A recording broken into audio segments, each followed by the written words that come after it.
Hello, faithful viewers. Okay, so I'm Jeff Garvin from 7K, and you're on the 7K tour bus. And one of the biggest challenges that we face as a touring band is eating healthy on the road. What's easy and cheap is rarely good for you, and what's fast to cook is rarely good for you. So I'm the chef on the bus, and I try to come up with recipes that are easy to cook, don't make too much of a mess, and are really, really, really healthy. So tonight, I'm going to show you how to make 7K's famous chili. I have stolen the recipe from other people and modified it for my own use. So first, I'll show you some ingredients. The first ingredient is ground beef. The recipe calls for turkey. I prefer ground beef. This is 96% lean, 4% fat. As lean as you can get it. You want to get your fat from olive oil, not from the cow. Okay. Second is chopped onion. I use twice as much as the recommended amount because I love onion. I just took an onion and chopped it up. And in this are 3 different kinds of beans. I've got black beans in here, kidney beans, and garbanzo beans. Now this is really important. You open the can and you pour the beans into a colander and you rinse them off. The juice that they put beans in is super, super, super salty, and you don't want all that sodium because you'll retain water and you'll be bloated on stage. You're already going to be bloated enough from drinking beer. You don't want to have salt bloatation on top of that. So you rinse off the beans in a colander and put them in a bowl. We'll add salt later for taste, but we don't want to get the salt that they use to preserve the beans. Okay. The last ingredient, actually there's 2 last ingredients. Diced tomatoes and green chilies. This is just a lazy way of not having to cut up tomatoes and chilies. Beef broth. Fat-free, low sodium, once again. We're going to add the salt we want. We don't want it to come in the food. And then this is my spices, but you can't even see in there. There's some cumin and some cinnamon and some salt. I like to put a little bit more cinnamon than most people do. All right, so let's begin. The first thing we're going to do is heat up about a tablespoon of olive oil. So I'm going to put some olive oil in the pan there. That's plenty. And what we're going to do is heat up the oil, and then we're going to saute the onions. So while the oil heats, I will prepare the onion. Okay, so the way you know the oil is hot enough is when you pick up the pan and slosh it around, it's like water. It's super, super thin. Okay? David commented while we were taking a break that wasn't very much oil. You don't need a lot of oil. You're just going to saute some onions. The onions have a lot of water in them. The meat's going to have some more fat. So let's toss the onions. Get that nice sizzling sound. Yummy onion. Yes, very good. So I'm going to saute the onions for about 3 minutes until they're nice and soft. And then I'm going to add the beef. Alright, so the onion is nice and soft. It's not quite golden brown, but it's starting to change color to more of a yellow. So now that the onion is soft, we're going to add the ground beef. The recipe calls for half a pound. I like a pound. I like my chili nice and meaty. Get some of that cow in there. So we're just going to brown the cow. Wow, this spoon, not so much with the browning.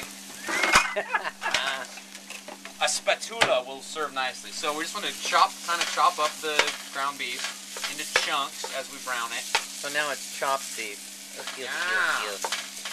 It's chopped and ground. So once you got it kind of broken up into big chunks, going to kind of mix it around with the onion. I'm going to take the heat down a little bit. This stove has one burner that's just insane. So we're just going to kind of brown the beef here. You're going to simmer this for 20 minutes once all the ingredients are in it. But you do want to get it nice and brown, nice and pre-cooked. Because we're going to add juices of tomatoes and we're going to add beef broth. And if you don't brown it, then what it's going to do is boil the meat. And nobody wants to eat boiled hamburger. That's no good. Yeah. Alright, so we've got our onion in here, sauteed it for 3 minutes so it was nice and soft, and we added our hamburger and chopped it up. So now we're going to add our tomatoes, our beans, and the broth. So I'm going to start by turning the temperature down just a little bit. I'm going to add the tomatoes with the juice. Don't drain the juice. You want the juice. Juice good. Then I'm going to add the beans, okay?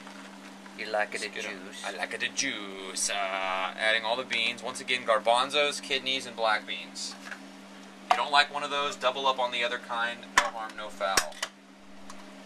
Low sodium, fat-free broth. Woohoo! We are dumping that into the pan. Very nice. Okay.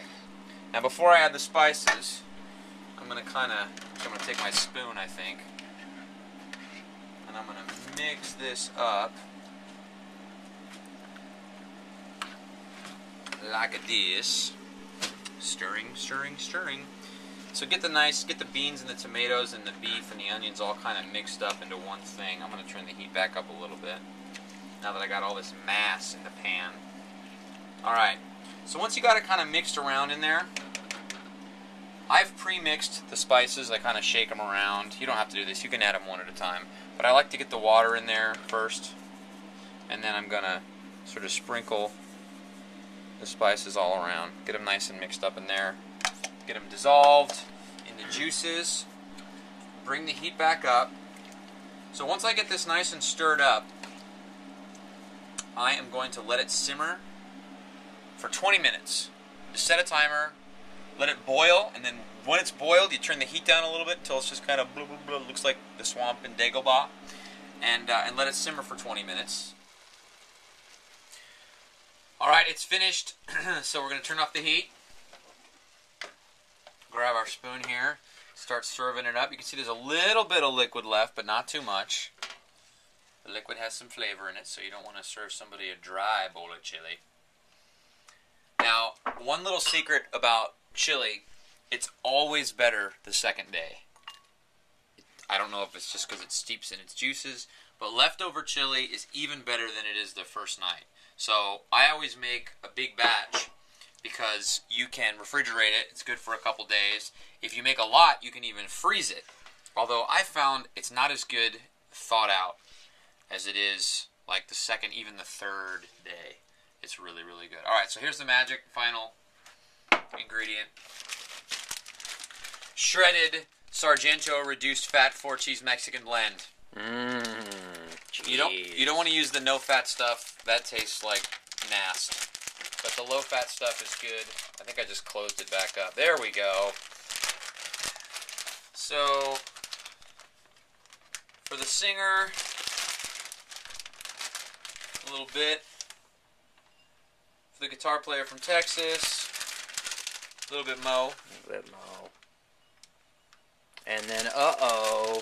The drummer from Wisconsin. From where? Wisconsin. You just kind of want to grab a fistful, like that, and sort of crumple it in. And that, my friends, is 7K chili. Bon appetit. Yummy.